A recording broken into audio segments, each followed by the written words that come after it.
Okay बेटा, अज असी शुरू करने काउंटर्स। काउंटर बहुत ही इंपॉर्टेंट कैटेगरी है डिजिटल सर्किट्स की। इन्हों का काम बेसिकली कि अगर मेरे को लगातार इस तरह स्केयर पल्सिस आ रही हैं तो इन्हों काउंट करना 1 2 3, that is what we call as a counter. तो काउंटर नॉर्मली असी JK फ्लिप फ्लॉप या T फ्लिप फ्लॉप नाल बनावांगे। काउंटर्स नू क्लासीफाई किया जा सकता है as asynchronous counters and synchronous counters. Asynchronous counters नू रिपल काउंटर्स भी कहते हैं।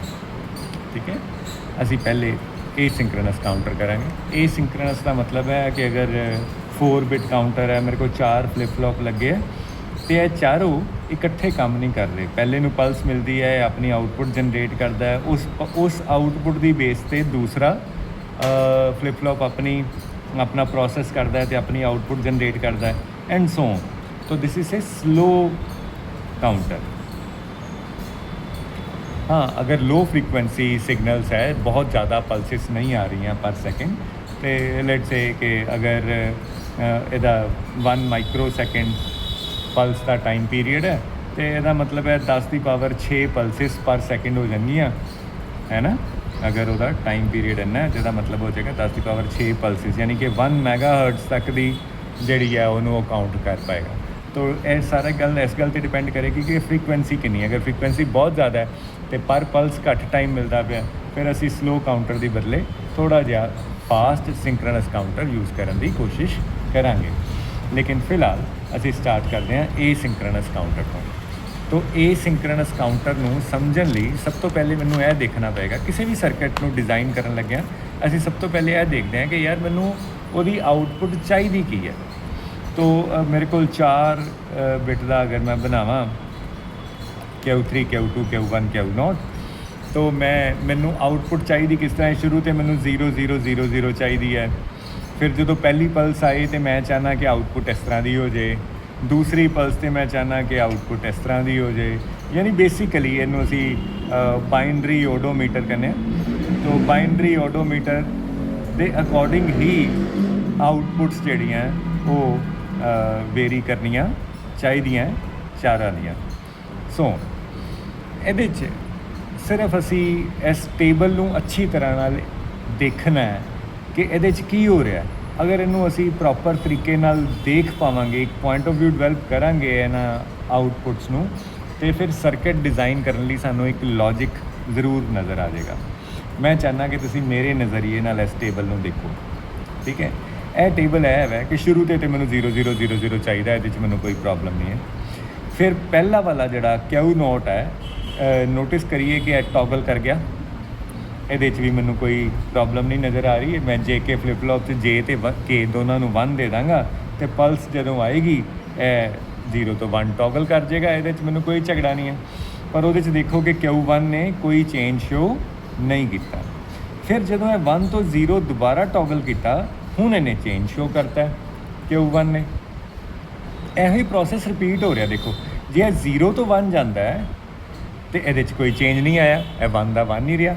लेकिन जो 1 तो 0 जाता है यह टॉगल कर जाता है।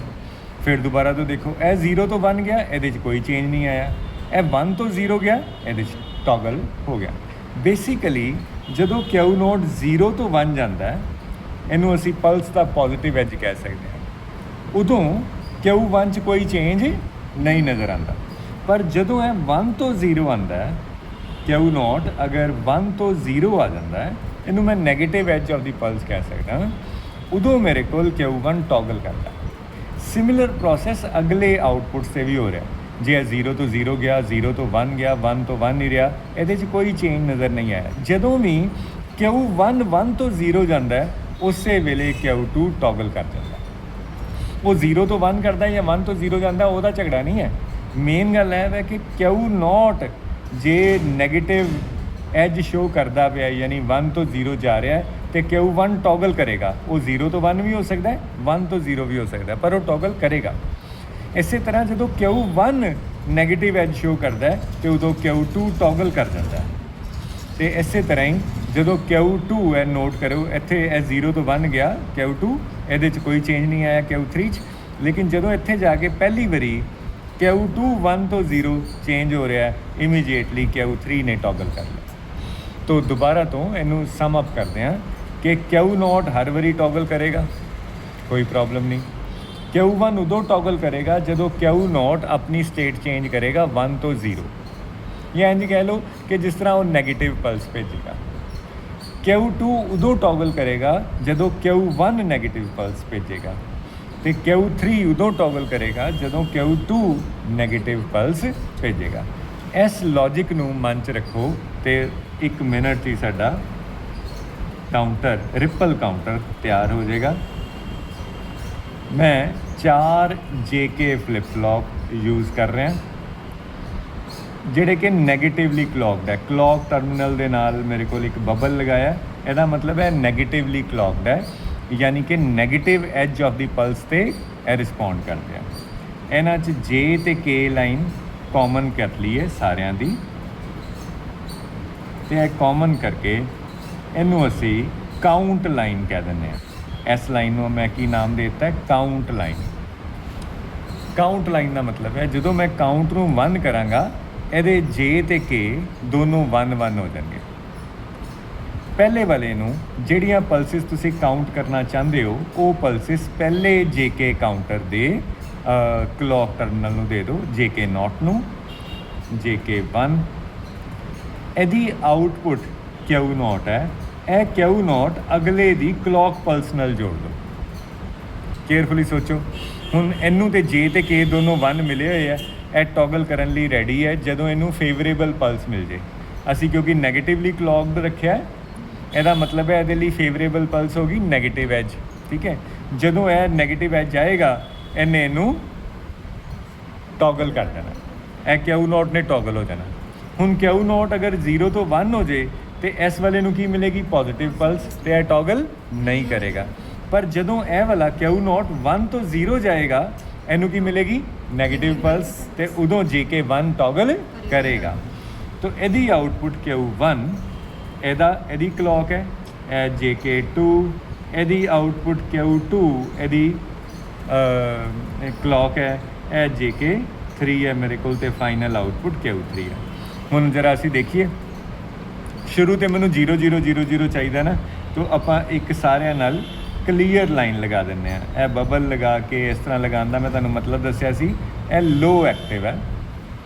तो नैंड लैच नाल क्योंकि असी अज्यूम करते पे हैं कि यह फ्लिप फ्लॉप बने हैं, इस करके यह लो एक्टिव क्लीयर लाइन है, उत्ते बार भी यही शो कर दी। तो स्टार्टिंग तो यह 0 0 0 0 लियान लई मोमेंटेरीली असी क्लीयर लाइन नू 0 कर देंगे। जदों ही 0 होएगा, इमीजीएटली मेरे को आउटपुट आ गई 0 0 0 तो 0। हुण उस तो बाद क्लीयर लाइन नू दोबारा हाई कर देना, इहदा रोल खत्म हो गया। उस तो बाद पहला नैगेटिव एज आया, पहले वाले नू तो क्लॉक मिलती भी है, ए टॉगल कर गया। जदों ए टॉगल किया 0 तो 1 गया, ਇਹਦੀ क्लॉक पल्स है, तो इनू जी आउटपुट चेंज हुई है 0 तो 1, इनू पल्स की तरह रिसीव की है JK1 ने। तो उन्होंने 0 तो 1 जाने का मतलब पॉजिटिव पल्स मिली, तो यह नैगेटिवली क्लॉक सी, इन्हें रिस्पोंड नहीं किया, नो चेंज कंडीशन है, 0 का 0 ही रहा, यह 0 0 रहा, इनू कोई पल्स नहीं मिली है, 0 रहा, इनू कोई पल्स नहीं मिली है, भी 0 का 0 ही रहा। अगली सैकेंड एज आया, सैकेंड एज दे आंदियां ही पहले वाले फ्लिप फ्लॉप तो बिल्कुल तैयार खड़ा भी काउंट टॉगल करने लई, 1 तो 0 चला गया। जदों यह 1 तो 0 जाएगा, अगले वाले फ्लिप फ्लॉप की क्लॉक नू नैगेटिव एज मिल गया, नैगेटिव क्लॉक मिल गई, ए टॉगल कर गया, 0 तो 1, लेकिन इनू पॉजिटिव पल्स बन गई, ए टॉगल नहीं किया, सिमिलरली यह नहीं किया, and this process goes on and on and on till you get 1 1 1 1। Last ਦੇ ਆਉਣ 'ਤੇ ਇਹ ਟੋਗਲ ਕਰੇਗਾ, ਜਦੋਂ ਆਲਰੇਡੀ ਤੁਸੀਂ 1 1 1 1 ਸਟੇਟ ਅਟੇਨ ਕਰ ਲਈ ਹੈ, ਤੇ 1 1 1 1 ਸਟੇਟ ਤੋਂ ਬਾਅਦ ਇਹ ਤੇ ਹਰ ਵਾਰੀ ਟੋਗਲ ਕਰਨਾ ਹੈ, 0 ਹੋ ਗਿਆ, ਇਹਨੂੰ ਨੈਗੇਟਿਵ ਪਲਸ ਮਿਲੀ, ਇਹ ਵੀ 0 ਹੋ ਗਿਆ, ਇਹਨੂੰ ਨੈਗੇਟਿਵ ਮਿਲੀ, ਇਹ ਵੀ ਟੋਗਲ ਕਰ ਗਿਆ, ਇਹ ਵੀ 0 ਹੋ ਗਿਆ, ਇਹ ਵੀ 0 ਹੋ ਗਿਆ। तो 1 1 1 1 ਤੋਂ ਬਾਅਦ ਮੇਰੇ ਕੋਲ 0 0 0 0 ਆ ਜਾਏਗਾ। ਇੱਕ ਲਾਸਟ ਤੇ ਮੇਰੇ ਕੋਲ ਹੋਰ ਇੱਕ ਪਲਸ ਜਨਰੇਟ ਹੋ ਰਹੀ ਹੈ, ਉਹ ਇੱਕ ਤਰ੍ਹਾਂ ਦੀ ਓਵਰਫਲੋ ਪਲਸ ਹੈ। ਜੇ ਤੁਸੀਂ ਹੋਰ ਜ਼ਿਆਦਾ ਬਿਟ ਦਾ 4 ਬਿਟ ਦੀ ਥਾਂ ਤੇ 6 ਬਿਟ 8 ਬਿਟ ਦਾ ਕਾਊਂਟਰ ਬਣਾਉਣਾ ਚਾਹੁੰਦੇ ਹੋ ਉਹਦੇ ਨਾਲ ਜੋੜ ਸਕਦੇ ਹੋ, ਨਹੀਂ ਤੇ ਆਟੋਮੈਟਿਕਲੀ ਇਹ ਜਿਹੜਾ ਪਲਸ ਕਾਊਂਟਰ ਹੈ ਇਹ 0 ਤੋਂ 15 ਤੱਕ ਜਾਏਗਾ ਤੇ 15 ਤੋਂ ਬਾਅਦ ਵਾਪਸ 0 ਤੇ ਆ ਜਾਏਗਾ। ਇਹਦੇ 'ਚ ਤੁਸੀਂ ਦੇਖ ਰਹੇ ਹੋ ਕਿ ਇਹ ਪ੍ਰੋਸੈਸ ਸਲੋ ਹੈ ਤੇ ਇੱਕ ਪਲਸ ਨੂੰ ਕਾਊਂਟ ਕਰਨ ਲਈ 4 ਸਟੈਪਸ ਲੱਗਦੇ ਪਏ ਹੈ। तो this is a slow counter, this is known as ripple counter. ठीक है, यदि तुसी टाइमिंग डायग्राम बना सकते हो, टाइमिंग डायग्राम बना सकते हैं। टाइमिंग डायग्राम कैसी बनेगी जी? मान लो कि मेरे को क्लॉक पल्स लगातार चल रही है,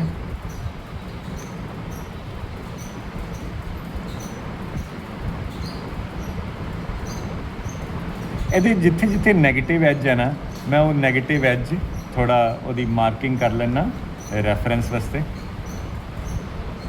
क्योंकि मैनू पता है नैगेटिव एज नू रिस्पोंड कर रहे हैं।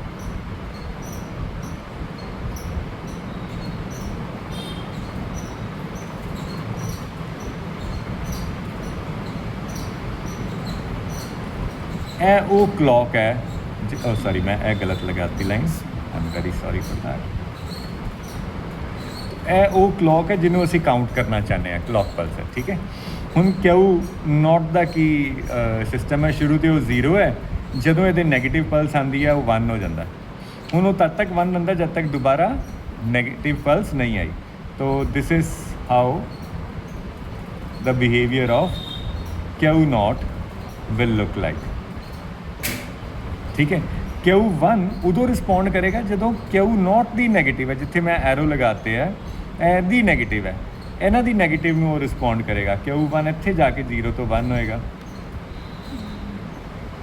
ਇਹ divide by 2 kind of circuit ਬਣ ਗਿਆ। ਫਰੀਕੁਐਂਸੀ ਹਰ ਵਾਰੀ ਹਾਫ ਰਹਿ ਰਹੀ ਹੈ, ਇਹਦੇ ਨਾਲੋਂ ਐਸ ਸਕੇਅਰ ਪਲਸ ਦੀ ਫਰੀਕੁਐਂਸੀ ਹਾਫ ਹੈ, ਇਹਦੇ ਨਾਲੋਂ ਇਹਦੀ ਹਾਫ ਹੈ। ਡਿਵਾਈਡ ਬਾਈ 2 ਤੁਸੀਂ ਇਹਨੂੰ ਕਹਿ ਸਕਦੇ ਹੋ। ਹੁਣ ਇਹਦਾ ਕਿਊ 1 ਦਾ ਨੈਗੇਟਿਵ ਐਜ ਕਿੱਥੇ ਹੈ, ਕਿੱਥੇ ਹੈ, तो क्यू 2 किस तरह बिहेव करेगा? क्यू 2 इत्थे जाके 0 तो 1 होया, इत्थे जाके लाइक दैट। तो क्यू 2 की नैगेटिव एज इत्थे नज़र आ रहा है, तो क्यू 3 पहली बारी इत्थे जाके 1 होएगा। अगे कोई अगर क्यू 4 क्यू 5 हुंदा they would have follow suit. Is it okay? ठीक है, तो this is frequency divided divide by 2, कुछ भी इनू कहना चाहो, है जी टाइमिंग डायग्राम है, ए रिपल काउंटर का बेसिक सर्किट। Thank you.